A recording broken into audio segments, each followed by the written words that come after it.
Fantastic day, Facebook. Welcome. Tonight we are discussing a topic that many people struggle to understand, and it's knowing when to stop dieting. I mean, let's be honest, we all are guilty of becoming so infatuated with losing weight. Oh my God, seeing abs for the first time, seeing new striations, new vascularity that you didn't even think possible, and whoa, we have back muscles and shoulder muscles? I mean, sometimes it just feels like we could do this for months. I mean, that's when the hanger isn't kicking in and, we're ravenous and cravings are, calling our name every single minute. But for a lot of us, we struggle to understand when to stop dieting. And the problem with that is, well, when you push too long or you diet too long, you actually begin to work against yourself. And some of these consequences are pretty dire and can lead you into a tailspin for the many weeks, months, and dare I say, years to come. Let me give you a common example. We've got, let's say, a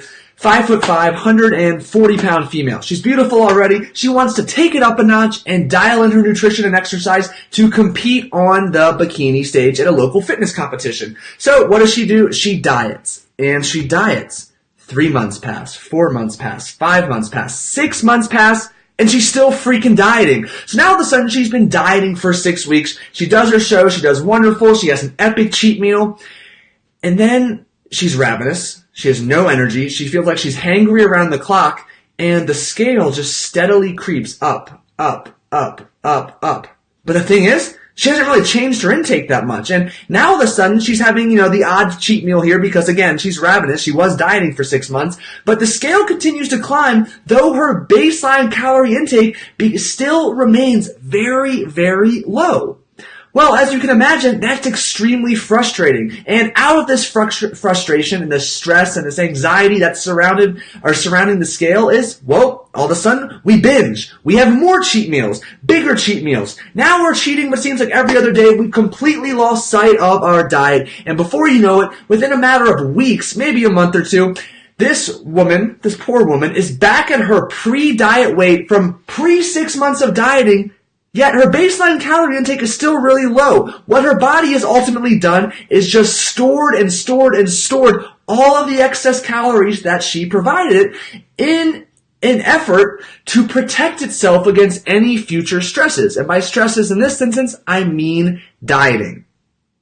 Well, this is a very unique case in that it's someone preparing for a fitness competition. But this is widespread because even in the general public, someone not preparing to step on stage, people diet way too long. And I think that it's because they fail to recognize the warning signs or some of those just signs in general that say, hey, stop dieting. Like I kind of alluded to with the story of the sample woman is when you begin dieting and dieting and dieting and you continue, your body reduces the number of calories it burns per day. It's saving calories because it is stressed. And this means that you expend fewer calories during exercise during the remainder of day, which manifests in its a reduction in your metabolic rate. You burn fewer calories while you are digesting, absorbing, and distributing nutrients from the food you eat. You're hungry, you're tired all the time. All of these changes, well, they become more prominent the lower your food is reduced and the longer you diet. And some of the signs that you'll begin to notice is constantly feeling hungry, constantly feeling cravings, not having the energy to get up and go to your workout, feeling lethargic during your workouts, feeling cold all the time. All of these are signs that you're at the tail end of your diet. And I'm not saying that you're not going to have a challenge-free diet. You're going to encounter, I cannot speak in 2018, you're going to encounter fatigue and hunger and cravings as you push further along your diet. That's to be expected. And we can go off on a whole tangent about nutrition strategies to fight against those. We'll do that a different day. But when you notice compliance starts to lacking, you feel dizzy when you go from a laying position to a standing or sitting position. These are some red flags that, hey, maybe it's time to stop dieting.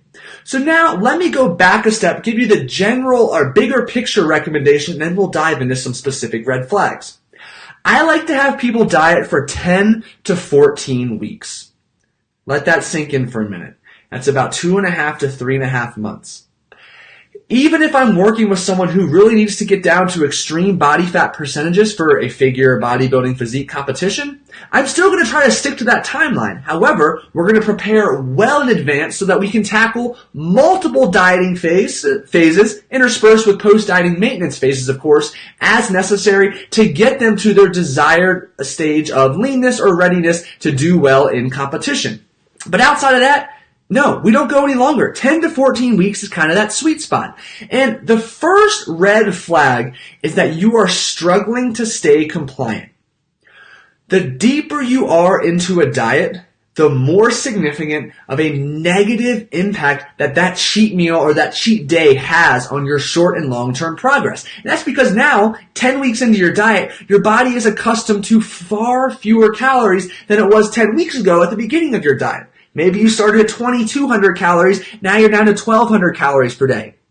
Well, if you have a cheat day of 4,000, or let's say 3,000 calories, your body is in a much better position to handle that if you're already eating 2,200 calories per day.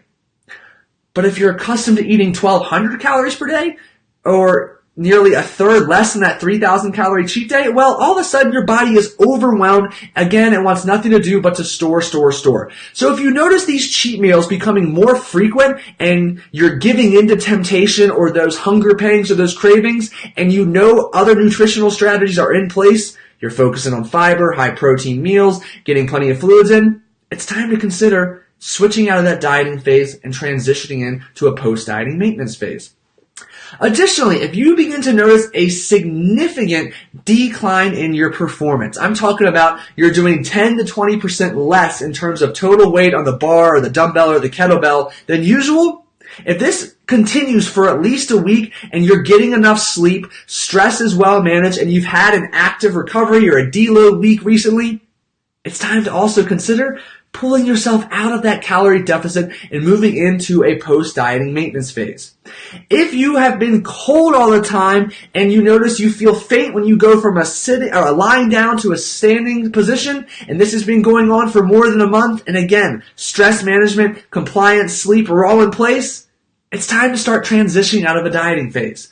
Ladies, if your menstrual cycle has become significantly irregular or has ceased to occur altogether for the last month or two, it is time to change course and get out of a calorie deficit and to bring back calories and to transition into a post-dieting maintenance phase. Again, the point tonight I want to really convey is that pushing beyond that 10 to 14 week doesn't make you a warrior. You don't become more badass because you've been dieting for 18 weeks. It actually works against you in the long run. And if you don't want to fall victim to chronic yo-yo dieting, do yourself a favor, diet for 10 to 14 weeks, recognize some of the warning signs, and get the hell out of that deficit. Dieting's not fun, especially the final few weeks. Don't extend that madness. And lastly, I want to note, when do you stop within that 10 to 14 week period? Well, first, look at the scale progress. If weight loss has steadied or you've hit a plateau and you don't have much food to work with, get out of there. Start bringing food back up gradually. And second of all, if you don't have much food to work with, if you're down to 11 or 1,200 calories per day, you're going to have to make a pretty sizable dent in that baseline intake to see further progress. That brings you down to 700, 800 calories per day. Absolutely not. You're going to run rampant with nutrient deficiencies. You don't need to dive into that. Get out, start bringing calories back up. You did the best you could for that 10 to 14 week period. Enjoy all of the fun of gradually adding more food in, and then prepare yourself to tackle another dieting phase if you so choose, 12, 14, 16, 18, maybe even 20 weeks down the road. Questions, comments, concerns, Instagram, send me a message. Facebook, comment below, send me a Facebook Messenger. Hey, this was great. If you have any questions, I look forward to hearing from you. Enjoy the rest of your night, the rest of your week, and we'll be back next week with some more awesome questions that you've sent me over the past month or two. Take care.